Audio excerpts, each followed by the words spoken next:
أعوذ بالله من الشيطان الرجيم بسم الله الرحمن الرحيم قل هو الله أحد الله الصمد لم يلد ولم يولد ولم يكن له كفوا أحد۔ ترجمہ: شروع اللہ کے نام سے جو بڑا مہربان نہایت رحم والا ہے۔ نبی آپ فرما دیجئے کہ وہ اللہ اکیلا ہے اور وہ اللہ بے نیاز ہے، کسی سے وہ پیدا نہیں ہوا اور نہ ان سے کوئی پیدا ہوا، اور اس کا کوئی بھی برابر نہیں ہے۔ سورۃ الاخلاص، اس سورت کا نام ہے سورۃ الاخلاص۔ بعض قرآن کے نسخے میں اس سورت کا نام لکھا ہوا ہے سورۃ الاحد، چونکہ اس سورت کی پہلی آیت میں لفظ احد ہے، اسی طرف منسوب کر کے پوری سورت کا نام رکھ دیا گیا سورۃ الاحد۔ یہاں پر اس نسخے میں لکھا ہوا ہے سورۃ الاخلاص۔ اخلاص کا معنی خشوع اور خضوع، کیونکہ یہاں پر اخلاص کا کوئی لفظ نہیں ہے اس صورت میں۔ بعض صورتیں بلکہ اکثر صورتیں ایسی ہیں کہ جس صورت کا نام ہے اس صورت کے اندر اس کا کچھ اشارہ موجود ہے۔ اس طرح سورۃ الفلق تو صورت میں ہے قل اعوذ برب الفلق، سورۃ الناس تو صورت میں ہے قل اعوذ برب الناس، سورۃ اللہب تبت یدا ابی لہب، مگر یہاں اس صورت کا نام ہے سورۃ الاخلاص، مگر پوری صورت میں کہیں اخلاص کا لفظ نہیں ہے۔ محدثین نے لکھا ہے کہ اس صورت میں توحید کا بیان ہے، اور توحید اس وقت تک معتبر نہیں جب تک کہ اخلاص نہ ہو۔ حالانکہ کوئی بھی عمل بغیر اخلاص کے معتبر نہیں ہے، لیکن چونکہ توحید بنیاد ہے، سارے اعمال بعد میں ہیں، توحید مقدم ہے۔ جب تک آدمی کے پاس توحید نہیں، زندگی بھر کوئی بھی عمل معتبر نہیں آخرت کے لیے۔ تو اسی لیے کہ آدمی اگر توحید بولتا ہے تو اس توحید میں سب سے پہلے اخلاص شرط ہے۔ اگر اخلاص نہ ہو تو زبان کی بول کی توحید کے بعد کوئی بھی عمل کرے گا تو بھی مقبول نہیں۔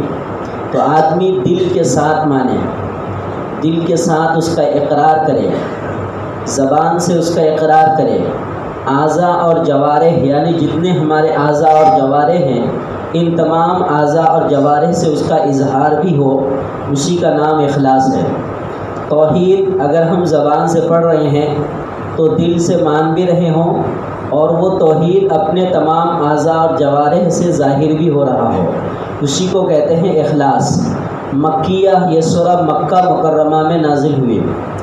اس سورت کے مکی اور مدنی ہونے میں محدثین کا اختلاف ہے۔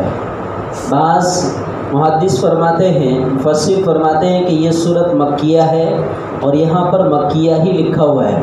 بعض فرماتے ہیں کہ یہ مدنیہ ہے، یعنی مدینے میں یہ سورت نازل ہوئی۔ حالانکہ اس میں مکمل توحید کا بیان ہے، اور زیادہ تر صورتیں جو توحید پر مشتمل ہیں وہ مکی ہوتی ہیں، چونکہ مکی سرزمین میں احکام کے آیات کم نازل ہوئی، اور اس کے آیات یعنی توحید کے اور رسالت کے اور موت کے اور حشر کے اور بعث بعد الموت یعنی دوبارہ زندہ کیے جانے کے آیات یہ مکی صورتوں میں زیادہ ہے۔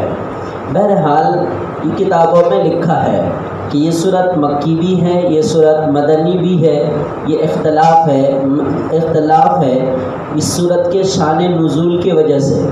مکہ کی سرزمین پر بھی لوگوں نے سوال کیا تھا کہ اللہ کا نسب نامہ کیا ہے، اور مدینے کی سرزمین پر بھی یہ سوال ہوا تھا، تو چونکہ ہو سکتا ہے سوال دونوں جگہ ہوئے ہوں اسی طرح کے، اس لیے محدثین نے کہہ دیا جس نے دیکھا کہ یہ سوال مکہ کا ہے تو انہوں نے مکی لکھ دیا، جنہوں نے کہا یہ سوال مدینے کا ہے تو انہوں نے مدنی لکھ دیا۔ بہرحال یہ سورت تلاوت کے اعتبار سے نمبر 112 ہے، یعنی اس سے پہلی والی سورت نمبر 111 اور یہ سورت نمبر 112 ہے۔ نزول کے اعتبار سے یہ سورت نمبر 23 ہے، یعنی ایسا لگ رہا ہے ابتدائی سورت ہے یہ، تو نزول کے اعتبار سے کا نمبر بھی دیکھ کر پتہ چلتا ہے کہ یہ سورت مدنی نہیں بلکہ مکی ہے، چونکہ ابتدائی دور نبوت میں یہ سورت نازل ہوئی، اس لیے کہ نازل ہونے کے اعتبار سے یہ سورت نمبر 23 ہے۔ 114 سورتوں میں اس سے پہلے صرف 22 سورتیں نازل ہوئی تھی، یہ سورت نمبر 23 پر نازل ہوئی ہے۔ اس سورت میں آیات کی تعداد 4 ہیں، الفاظ کی تعداد 15 ہیں اور حروف کی تعداد اس میں 47 ہیں۔ شروع اللہ کے نام سے جو بڑا مہربان نہایت رحم والا ہے۔ اس سورت کے شان نزول میں محدثین نے 2 باتیں نقل کی ہے۔ شان نزول کا مطلب یہ ہے کہ یہ سورت کب نازل ہوئی، کس وجہ سے نازل ہوئی، کیوں نازل ہوئی، تو اس پر کچھ سوال ہوا ہوگا، کسی نے کچھ پوچھا ہوگا، اس کے بعد یہ سورت نازل ہوئی ہوگی۔ چنانچہ مفسرین نے لکھا ہے کہ مکہ کی سرزمین پر مشرکین مکہ نے سوال کیا کہ اگر آپ کہتے ہیں کہ اللہ ہے اور اللہ کا کوئی شریک نہیں ہے، اس کا آگے پیچھے کوئی نہیں ہے، اس کا نسب نامہ اصل میں ہے کیا، وہ اللہ کے پہلے کیا ہے اور وہ اللہ کے بعد کیا ہے؟ آپ جو کہتے ہیں وہ اکیلے ہیں، ہم تو شریک مانتے ہیں، تو ہمارا کوئی مسئلہ ہی نہیں کہ ان کے بعد بہت کچھ ہے، ان کے پہلے بھی ہم ثابت کر سکتے ہیں کھینچ تان کر، پر آپ جو کہتے ہیں کہ ان کے پہلے بھی کوئی نہیں اور بعد بھی کوئی نہیں، تو وہ یہ ہے کیا چیز اللہ؟ یہ مکہ کی سرزمین کے لوگوں نے سوال کیا۔ اسی کے ضمن میں محدثین نے لکھا ہے کہ مدینے کے لوگوں نے بھی سوال کیا ہے کہ آپ جو کہتے ہیں کہ اللہ ایک ہے، اللہ ایک ہے، اور خاص طور لکھا ہے کہ یہود مدینے میں جو یہودی آباد تھے انہوں نے ضد اور ہٹ دھرمی میں نبی صلی اللہ علیہ وسلم سے سوال کیا ہے، جبکہ یہودی قوم توریت کے ماننے کی بنیاد پر اس طرح کا سوال ان سے ممکن نہیں ہے یا اس طرح کا سوال ان کے لیے مناسب نہیں ہے، لیکن پھر بھی تفسیر کی کتابوں میں لکھا ہے کہ ان کا کہنا یہ تھا کہ آپ جو کہتے ہیں کہ اللہ ہے، اکیلا ہے، وہ اللہ ہے کس چیز کا؟ لکڑی کا ہے، پتھر کا ہے، کس چیز کا ہے وہ اللہ؟ تو اس طرح انہوں نے سوال کیا۔ مکہ والوں نے کہا نسب نامہ بیان کیجئے، اور مدینے والوں نے کہا کہ یہ اللہ ہے کس چیز کا؟ آپ یہ بنائیں کہ اللہ بنا کے بتائیں کہ اللہ کس چیز کا بنا، جیسے ہم انسان ہیں، گوشت پوشت کے ہیں، تو اللہ کیسا ہے؟ تو اس موقع پر اللہ تبارک و تعالیٰ نے یہ چھوٹی سی صورت نازل فرما کر اللہ تبارک و تعالیٰ نے اپنا پورا تعارف کرا دیا، اور مکمل اللہ تبارک و تعالیٰ نے جواب دے دیا۔ نبی فرما دیجئے وہ اللہ اکیلا ہے، اللہ الصمد، اور وہ بہت بے نیاز ہے، لم یلد ولم یولد، ان کے اوپر بھی کوئی نہیں، ان کے نیچے بھی کوئی نہیں، ولم یکن لہ کفوا احد، اور وہ ایسا اللہ ہے، ایسا احکم الحاکمین ہے کہ جس کی حکومت میں، بادشاہت میں اور کوئی شریک نہیں ہے۔ تو یہ اللہ تبارک و تعالیٰ نے یہ صورت نازل فرمائی۔ اس صورت کے فضائل احادیث کے اندر کثرت سے آئے ہیں۔ صورت گرچہ بہت چھوٹی ہے اور بہت آسان ہے، بہت آسان ہے۔ قرآن کریم میں اگر کوئی دلچسپی کے ساتھ کوئی صورت بڑی آسانی سے پڑھتے ہیں تو قل هو اللہ پڑھتے ہیں۔ اپنے بچوں کو بھی، حالانکہ سب سے چھوٹی صورت ہے انا اعطینا، لیکن بچوں کو سکھانے میں قل هو اللہ پہلے سکھاتے ہیں لوگ۔ تو اس میں توحید کا بیان ہے اور بہت ہی پیاری صورت ہے۔ حالانکہ پورے قرآن میں جتنی صورتیں ہیں سب ہیں، لیکن کچھ صورتیں ایسی ہیں جس کی محبت نبی پاک علیہ الصلوۃ والسلام کی زبان سے بیان کی ہوئی ہے، تو یہ آج تک چلا آ رہا ہے اور قیامت تک چلا جائے گا۔ چنانچہ مسند احمد کی روایت حضرت انس رضی اللہ تعالیٰ عنہ فرماتے ہیں، ایک شخص نبی صلی اللہ علیہ وسلم کے پاس آئے اور آ کر کہنے لگے کہ اللہ کے نبی صلی اللہ علیہ وسلم، مجھے سورہ اخلاص سے محبت ہے، مجھے سورہ اخلاص سے محبت ہے۔ تو نبی نے برجستہ فرمایا کہ اس کی محبت تمہیں جنت میں داخل کر دے گی، اس کی محبت تمہیں جنت میں داخل کر دیں گے۔ دیکھیے کتنی بڑی بات ہے۔ صحابی کہتے ہیں مجھے قل هو اللہ سے محبت ہے، تو نبی نے یہ نہیں پوچھا کیوں ہے، کیا وجہ ہے، نبی نے اتنا فرمایا کہ اس کی محبت تمہیں جنت میں داخل کر دیں گے۔ ترمذی شریف اور مسلم شریف کی ایک روایت ہے، حضرت ابو ہریرہ رضی اللہ تعالیٰ عنہ سے مروی ہے کہ نبی پاک علیہ السلام نے ایک مرتبہ فرمایا کہ بھائی ذرا جمع ہو جاؤ، ادھر قریب قریب آ جاؤ۔ تو ہم جتنے جمع ہو سکتے تھے ہو گئے جمع، ہم جتنے جمع ہو سکتے تھے ہم جمع ہو گئے۔ روایت میں یہ بھی ہے کہ آپ نے فرمایا بھائی جمع ہو جاؤ، مجھے 1/3 قرآن تمہیں سنانا ہے۔ چنانچہ ہم جتنے جمع ہو سکتے تھے جمع ہو گئے۔ نبی پاک علیہ السلام نے سورہ اخلاص کی تلاوت فرمائی اور فرمایا یہ 1/3 قرآن کے برابر ہے، 1/3 قرآن کے برابر ہے۔ تو 3 مرتبہ اگر کسی نے پڑھ لیا تو پورا قرآن پڑھنے کا ثواب ملے گا۔ یہاں پر ایک بزرگ تھے، بڑے نیک انسان، بڑے نیک انسان۔ وہ کہا کرتے تھے کہ کہیں پر بھی کسی طرح کی کوئی خوشی کا یا کسی حادثے کی کوئی خبر سنو تو 3 مرتبہ قل هو اللہ پڑھ لیا کرو، پڑھ کر اللہ سے مدد مانگ لیا کرو۔ یہ پورا قرآن پڑھنے کے برابر ہے۔ آپ یہ 5 منٹ کے اندر پورا قرآن پڑھنے کا وسیلہ اللہ کو دے گا، 5 منٹ کے اندر۔ تو نبی فرماتے ہیں کہ یہ 1/3 قرآن کے برابر ہے۔ ابو داؤد کی حدیث ہے، نبی پاک علیہ السلام ارشاد فرماتے ہیں کہ سورہ ناس، سورہ فلق اور سورہ اخلاص جو کوئی صبح اور شام پڑھ لے وہ ہر قسم کی بلا سے محفوظ رہے گا۔ صورتیں کتنی چھوٹی چھوٹی ہیں، پڑھنے میں کتنا ٹائم لگے گا؟ تینوں سورہ پڑھنے میں 5 منٹ لگیں گے مشکل سے۔ اور پڑھنا کب ہے؟ 50 ٹائم نہیں، 40 مرتبہ، 41 مرتبہ نہیں، ایک بار کر کے ہی صبح کو 3 مرتبہ اور شام کو 3 مرتبہ پڑھ لینا ہے تو ہر قسم کی بلا اور مصیبت سے محفوظ رہے گا۔ آج کل بلائیں اور مصیبتیں پیچھے پیچھے گھوم رہی ہیں، پیچھے پیچھے گھوم رہی ہیں بلائیں اور مصیبت۔ آدمی گھر سے نکلا تو کوئی ٹھکانہ نہیں، کب واپس آئے گا، آ گیا تو اللہ کا احسان ہے۔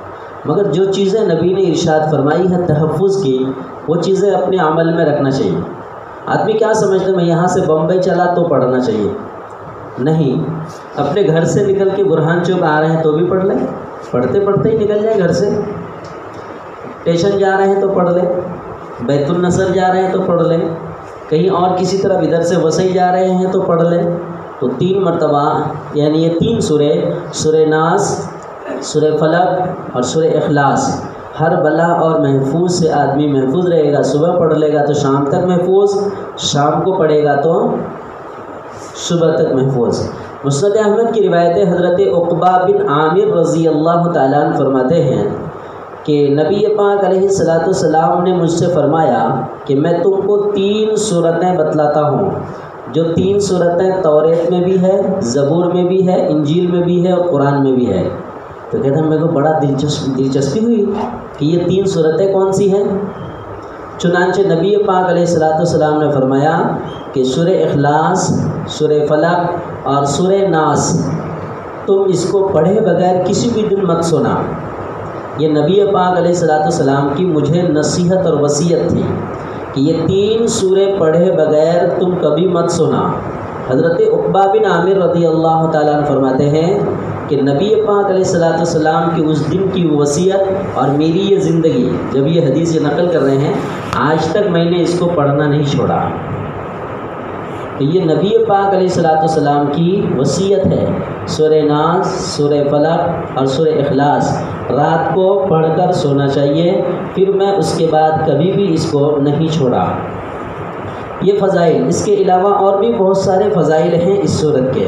حضرت عائشہ رضی اللہ تعالیٰ عنہ فرماتی ہیں کہ جنگ کے لیے آپ صلی اللہ علیہ وسلم ایک قافلہ بھیج رہے تھے، ایک لشکر بھیج رہے تھے، تو آپ نے اس میں ایک شخص کو امیر بنا دیا۔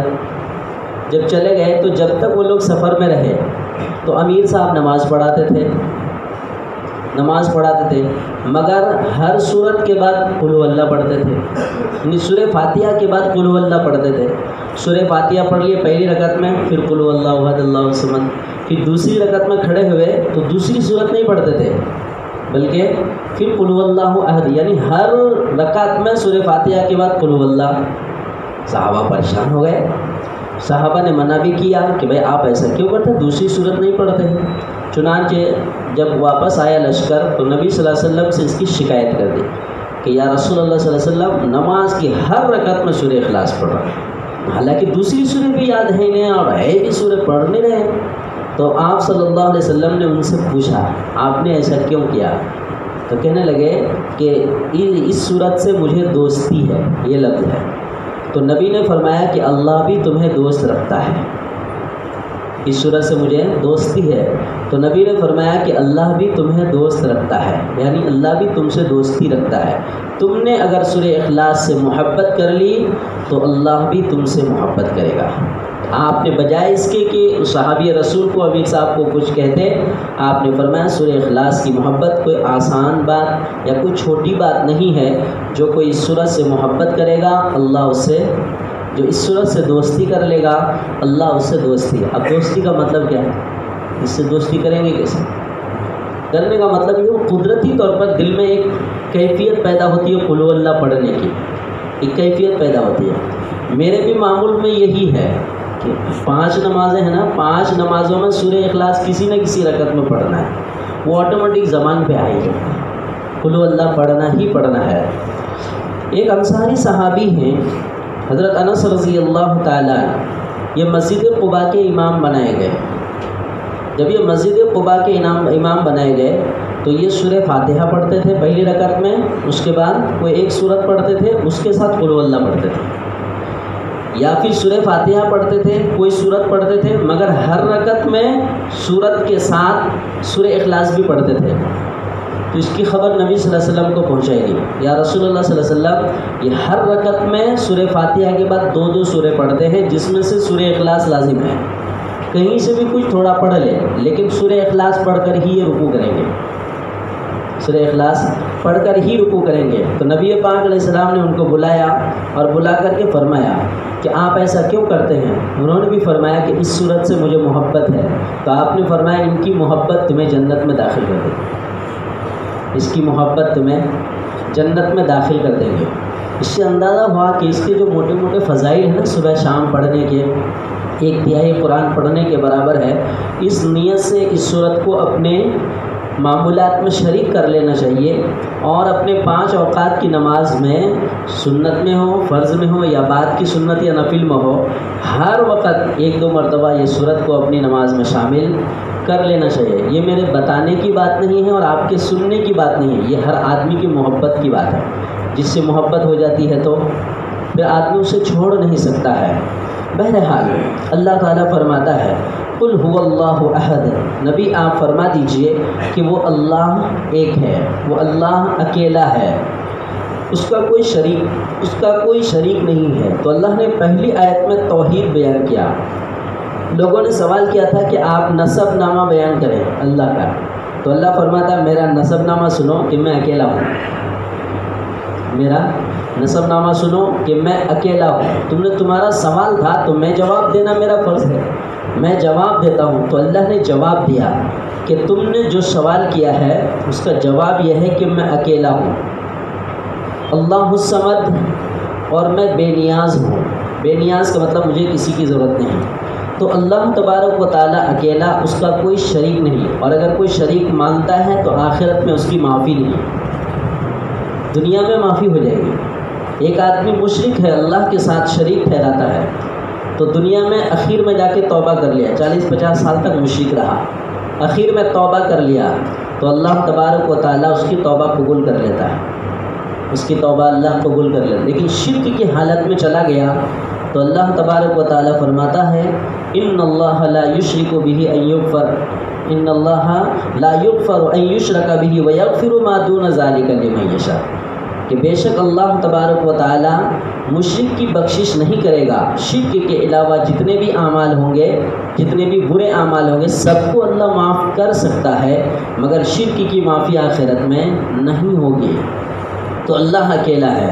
اللہ الصمد، اللہ بے نیاز ہے.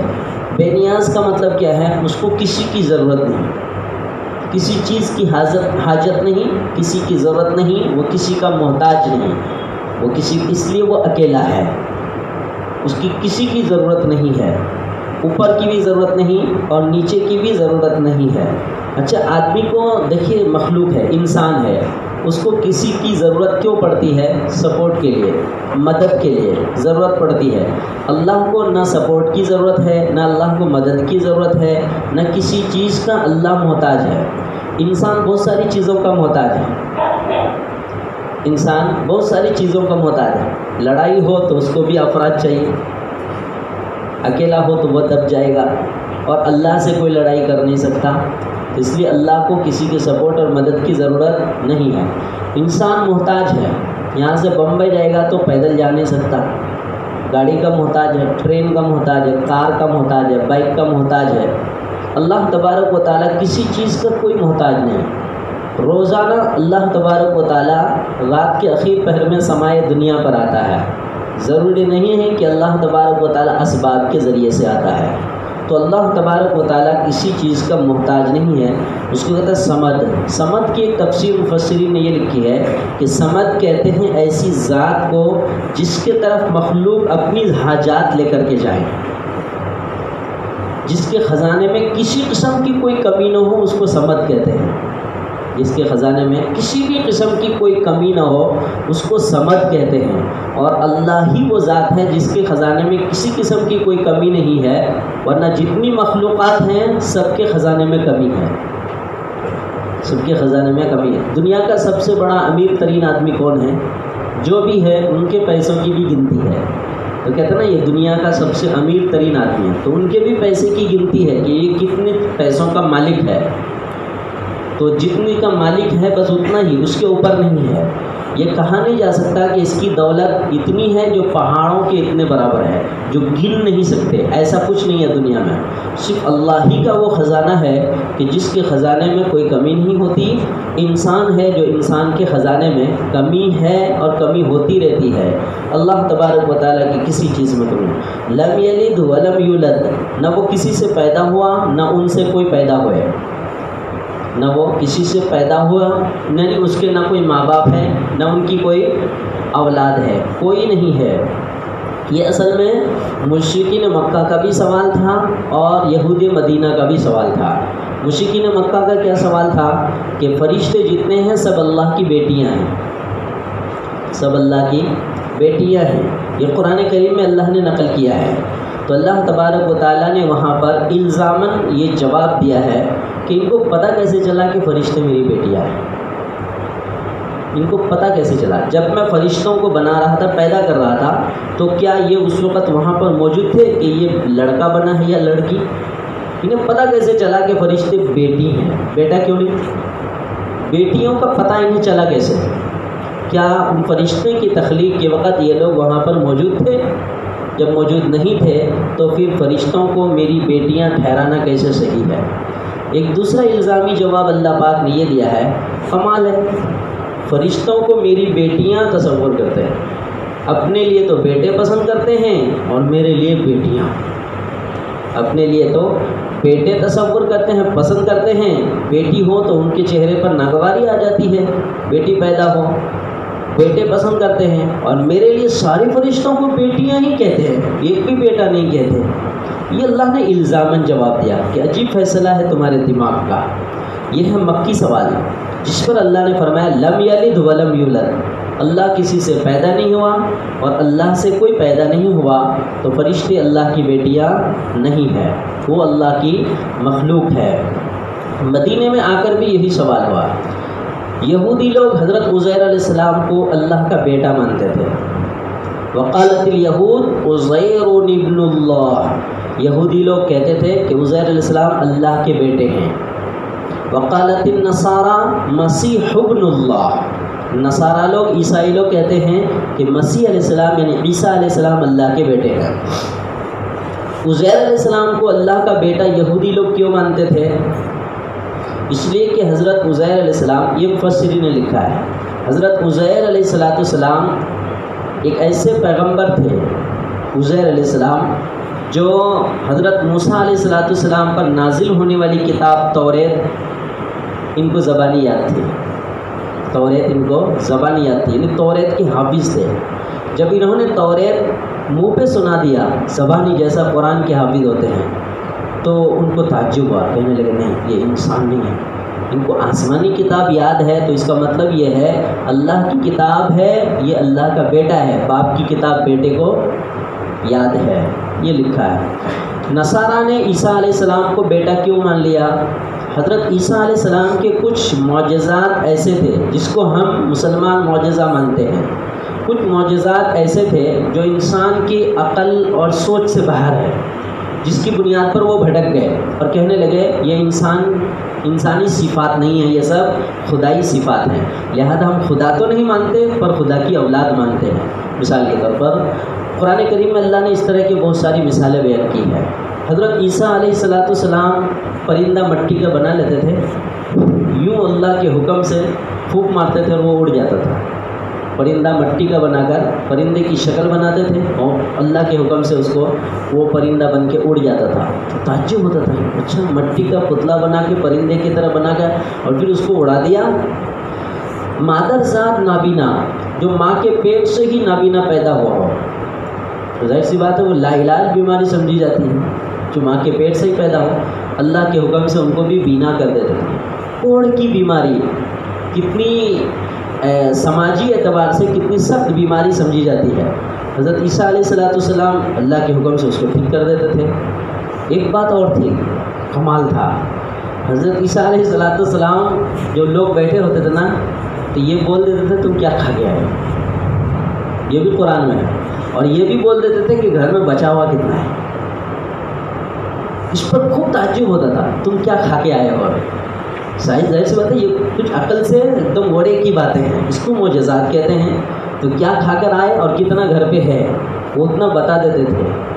سب سے بڑا دھوکہ جو لگا تھا عیسائیوں کو وہ اس پر کہ اللہ کے حکم سے مردوں کو زندہ کر دیتے تھے۔ یہاں آ کے انہوں نے گھٹنے ٹیک دیا، بولے بھائی سب چیزیں اپنی جگہ کسی قدر ہم مان لیں گے، مگر یہ ہم مخلوق کی صفت نہیں مان سکتے۔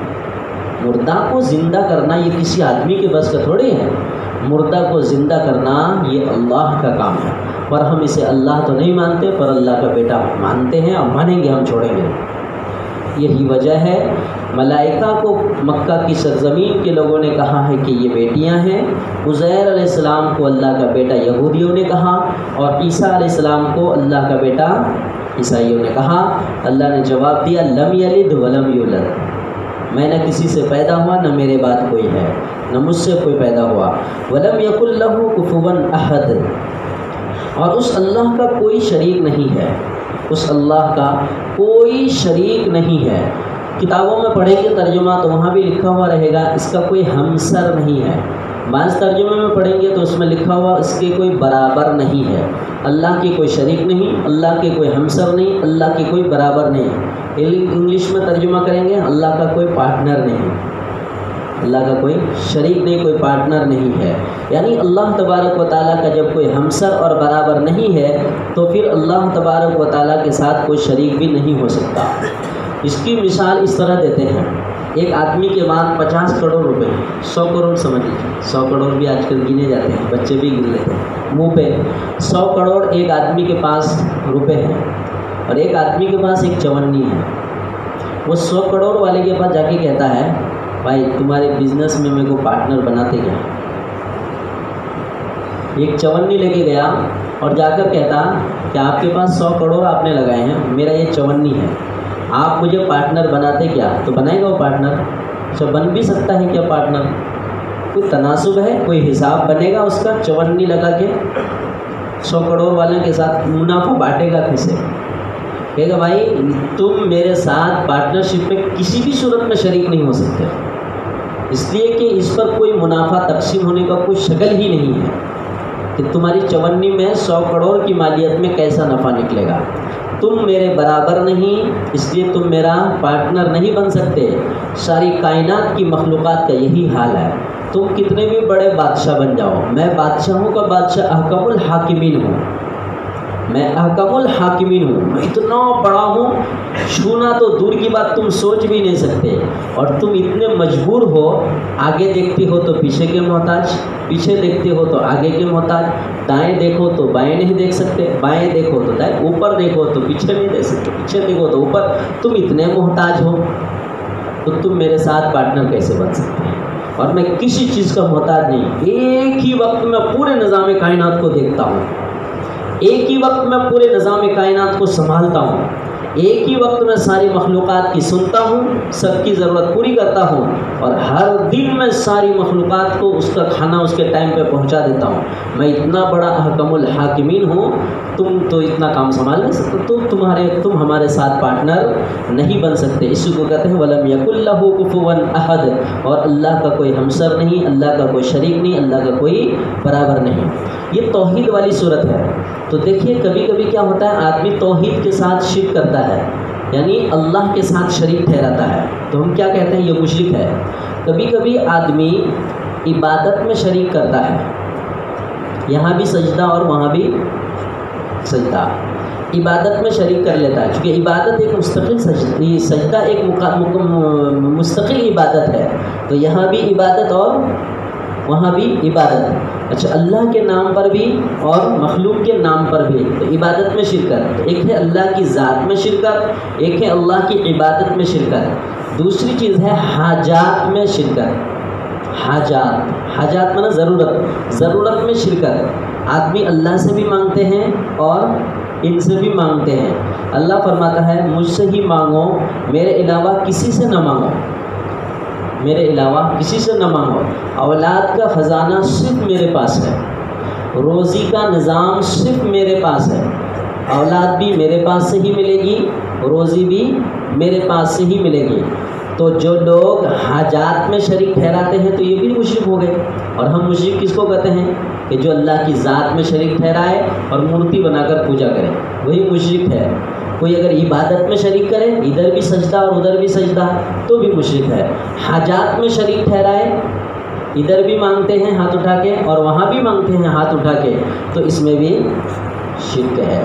تو یہ بہت بڑی بات ہے، شرک سے زندگی اگر پاک ہو تو آخرت کا بیڑا پار ہو سکتا ہے، شرک کے ساتھ اگر زندگی چلی گئی تو پھر مشکل ہے، ایک آخری بات، حالانکہ ٹائم کافی ہو گیا، ایک آخری بات عرض کرو، کیونکہ کل صبح اتنا بڑا مجمع تو ملے گا نہیں، تو ایک آخری بات یہ ہے، ایک بزرگ فرماتے تھے کہ رات کو سوتے ٹائم 2 سورے پڑھ کے سو، تو شرک کی حالت پر تمہاری موت کبھی نہیں ہوگی، تم توحید پر مرو گے، ایک قل یا ایھا الکافرون اور ایک قل ھو اللہ احد، اس لیے کہ قل یا ایھا الکافرون میں شرک سے برات ہے، لا اعبد ما تعبدون لا اعبد ما تعبدون، میں نہیں عبادت کرتا اس کی جس کی تم کرتے ہو، میں نہیں عبادت کرتا جس کی تم عبادت کرتے ہو، یعنی شرک سے برات۔ اور قل ھو اللہ میں توحید کا اقرار ہے، اقرار کر کے سو رہا ہے، اللہ اکیلا ہے، اللہ بے نیاز ہے، اس کی کوئی اولاد نہیں، وہ کسی سے پیدا نہیں ہوئے، اس کا کوئی ہمسر نہیں، اس کا کوئی برابر نہیں، شریک نہیں، تو جو کوئی معمول کے ساتھ پڑھ کے سوئے گا،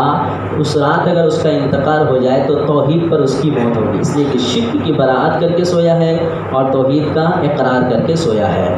یہ صورت الحمدللہ مکمل ہو گئی۔ اب 1-2 بات عرض کرتا ہوں۔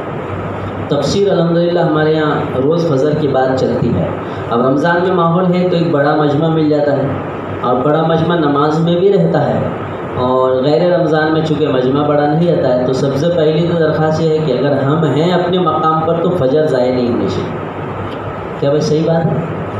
مقام پر اگر ہیں تو فجر ضائع نہیں ہونی چاہیے، جس طرح رمضان میں ہم نے اہتمام کیا ہے، غیر رمضان میں بھی اور نمازوں کی طرح فجر کا اہتمام کریں۔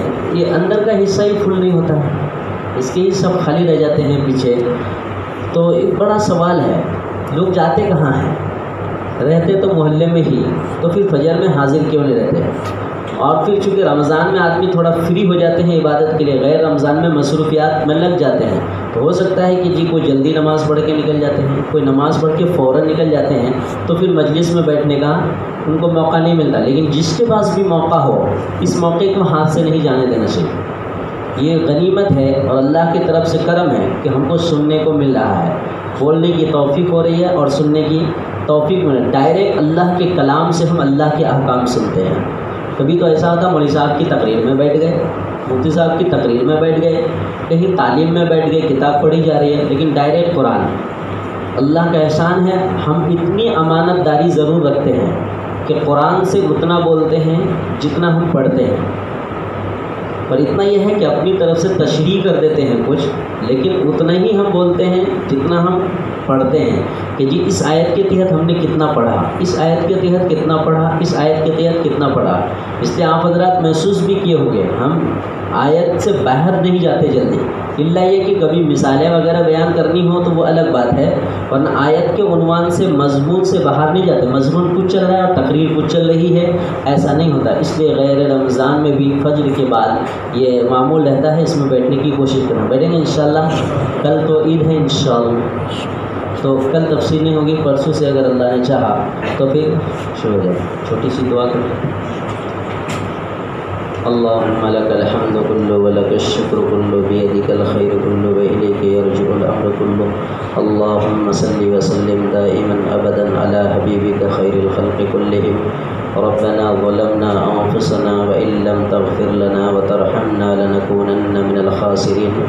ربنا آتنا في الدنيا حسنة وفي الآخرة حسنة وقنا عذاب النار. ربنا تقبل منا إنك أنت السميع العليم وتب علينا إنك أنت التواب الرحيم. رب اغفر وارحم وأنت خير الراحمين. اے اللہ ہمارے گناہوں کو معاف فرما، یا اللہ خطاؤں سے درگزر فرما، یا اللہ ہر خیر سے مالا مال فرما، ہر شر سے برائی سے ہم سبوں کی حفاظت فرما. یا اللہ پوری دنیا میں انسانیت پر رحم کا، کرم کا، عافیت کا معاملہ فرما. یا اللہ ہمارے ملک میں امن چین سکون نصیب فرما. یا اللہ اتحاد و اتفاق عطا فرما. اے اللہ ہر قسم کی بلا اور مصیبت سے ہم سبوں کا تحفظ فرما. اے اللہ ہماری عبادات کو قبول فرما. اے اللہ یہ رمضان ہمیں عطا ہوا ہے، آپ کا احسان ہے، اس کا آپ کا کرم ہے، آپ کا فضل ہے. پروردگار جتنی بھی ہم نے ٹوٹی پھوٹی عبادت کی ہے، اے اللہ شرف قبولیت عطا فرما. اے اللہ شرف قبولیت عطا فرما. اے اللہ ہماری نماز کو، ہماری تفسیر کو، ہماری تقریر کو، ہماری تلاوت کو، تسبیحات کو، ساری عبادات کو قبول فرما. اے اللہ ساری عبادات کو قبول فرما. اے اللہ ساری عبادات کو قبول فرما. اے اللہ جتنے کلمے پڑھنے والے اس دنیا سے گزر گئے، اللہ سب کی مغفرت فرما. اے اللہ سب کی قبروں کو نور سے منور فرما. اے اللہ میدان حشر کی رسوائی سے سب کی حفاظت فرما. اے اللہ سب کی حفاظت فرما. اے اللہ میدان حشر میں رسول اللہ صلی اللہ علیہ وسلم کی شفاعت نصیب فرما. اے اللہ ہم سب جتنے حیات سے ہیں ایمان اور اعمال کے ساتھ صحت اور عافیت کے ساتھ زندہ رکھنے کے فیصلے فرما. اے اللہ جب بھی موت ہو، کلمے کی موت، ایمان کی موت، اس کے فیصلے فرما. اے اللہ میدان حشر کی رسوائی سے ہم سب کی حفاظت فرما. عذاب قبر سے بھی ہماری حفاظت فرما. دائنے ہاتھ میں نام اعمال نصیب فرما. ہمارا حساب و کتاب آسان فرما. پل صراط پر سے گزرنا آسان فرما. اے اللہ جہنم سے ہم سب کی حفاظت فرما. اے اللہ جنت الفردوس میں اعلیٰ مقام نصیب فرما. میدان حشر میں رسول اللہ صلی اللہ علیہ وسلم کے دست مبارک سے جام کوثر نصیب فرما. رسول اللہ کی شفاعت بھی ہم سب کو نصیب فرما.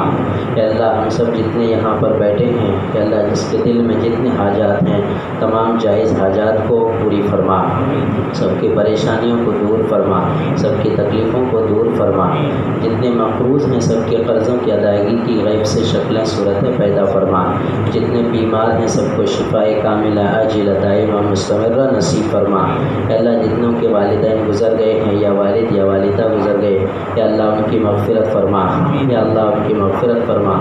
یا اللہ ہم جس مقام مقام پر رہتے ہیں اس مقام کی حفاظت فرما۔ اللہ پورے مہاراشٹر کی حفاظت فرما، پورے مہاراشٹر کی فتنہ اور فساد سے حفاظت فرما۔ یا اللہ ہمیں اپنے شاعر اسلام کے ساتھ زندہ رہنے کی توفیق عطا فرما۔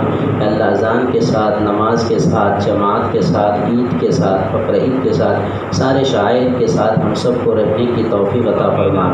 یا اللہ ہم سب کو ان سب پر جمع رہنے کے فیصلے فرما، ہر طرح کے موانع اور رکاوٹوں کو دور فرما۔ یا اللہ پورے نالا سپارہ کی حفاظت فرما۔ یا اللہ پورے نالا سپارہ میں سپارہ گاؤں کی حفاظت فرما۔ یا اللہ ہم سب جہاں پر جس محلے میں رہتے ہیں ہر محلے کی حفاظت فرما، ہر گلی کوچے کی حفاظت فرما۔ اے اللہ ہم جس مسجد میں بیٹھے ہیں اللہ اس کا تحفظ فرما، اس گاؤں کی ساری مسجدوں اور مدرسوں اور مکاتبوں کی حفاظت فرما۔ اے اللہ دین کے لائن پر جتنے لوگ کام کر رہے ہیں یا اللہ سب کو قبول فرما۔ اے اللہ پوری دنیا میں جو جہاں پر جس اعتبار سے کام کر رہے ہیں سب کی نصرت و مدد فرما۔ اے اللہ سب کی محنتوں کو قبول فرما۔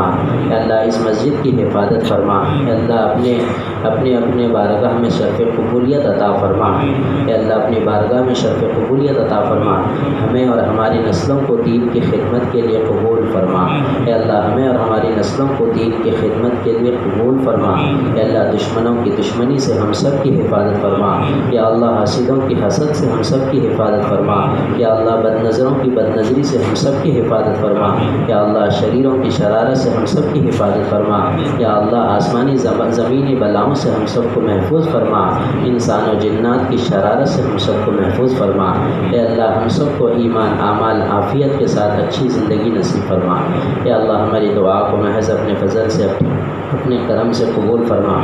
وصلی اللہ تعالی علی خیر خلقہ محمد و آلہ و صحبہ اجمعین برحمتک یا ارحم الراحمین۔